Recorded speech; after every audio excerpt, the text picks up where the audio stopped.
Hey everyone! Welcome back to Aviano, where we dive into the magic of books and the worlds they create. Today we're exploring a novel that feels like a warm hug, The House in the Cerulean Sea by T.J.Klune. This book is filled with magic, love, and self-acceptance, and I can't wait to share its wonders with you.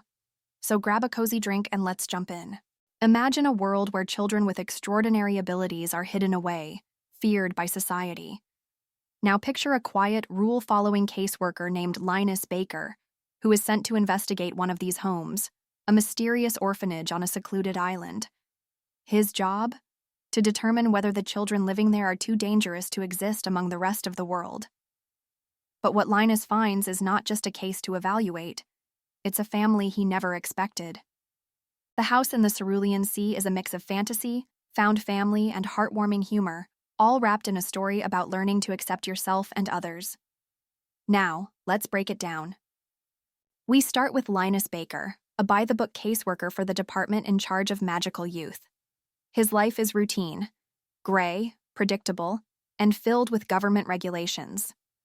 But one day, he's given a top-secret assignment: to visit an orphanage unlike any other, located on an island managed by the enigmatic Arthur Parnassus. As soon as he arrives, Linus meets the children, each one unique and special. There's Talia, a gnome with a sharp wit and a passion for gardening; Fee, a young sprite connected to nature; Theodore, a tiny wyvern obsessed with collecting buttons; Chauncey, a sweet and tentacled creature who dreams of being a bellhop; Sal, a shapeshifter struggling with trauma; and finally, Lucy, a charming and mischievous 6-year-old who just so happens to be the Antichrist. Yes, you heard that right. And while that might sound terrifying, Lucy is actually a kind-hearted child with a love for music and dark humor. At first, Linus is overwhelmed. He sticks to his clipboard, follows his checklist, and tries to maintain his emotional distance. But the more time he spends with Arthur and the children, the more he begins to question everything he thought he knew about rules, regulations, and what it means to belong. One of my favorite moments? When the children take Linus on little adventures, like helping Talia in her garden or watching Chauncey practice carrying luggage like a real bellhop. These small, magical interactions slowly melt Linus's heart.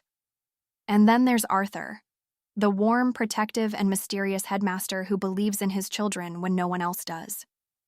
As Linus gets closer to Arthur, he realizes something profound. He's falling in love. But not just with Arthur, but with the very idea of a life beyond rules, beyond his gray office walls. A life filled with color, laughter, and unconditional love. Of course, not everyone believes these children deserve to be safe. When the government threatens to separate them, Linus faces a choice: return to his predictable life or fight for the family he never expected to find. And trust me, the way this story unfolds is absolutely beautiful. So, what makes The House in the Cerulean Sea so special? Here are a few takeaways that make this book unforgettable. 1. Found family matters. Blood doesn't make a family. Love and acceptance do. This book reminds us that home is where we are truly seen and loved for who we are. 2. Embracing differences. The children in the orphanage are feared because they're different, but instead of being dangerous, they're just kids looking for kindness, just like all of us. 3. Growth happens. Outside your comfort zone.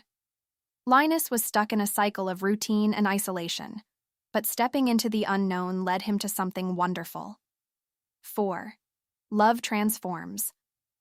The relationship between Arthur and Linus shows us that love, whether romantic, platonic, or familial, has the power to change our lives. If you're looking for a book that will make you smile, laugh, and maybe even tear up a little, The House in the Cerulean Sea is for you. It's the kind of story that lingers in your heart long after the last page. I hope you enjoyed this journey into the world of The House in the Cerulean Sea. If you've read it, let me know in the comments. What was your favorite part? And if you haven't, do you think you'll pick it up? Don't forget to like, subscribe, and hit that bell icon for more bookish content. Until next time, happy reading.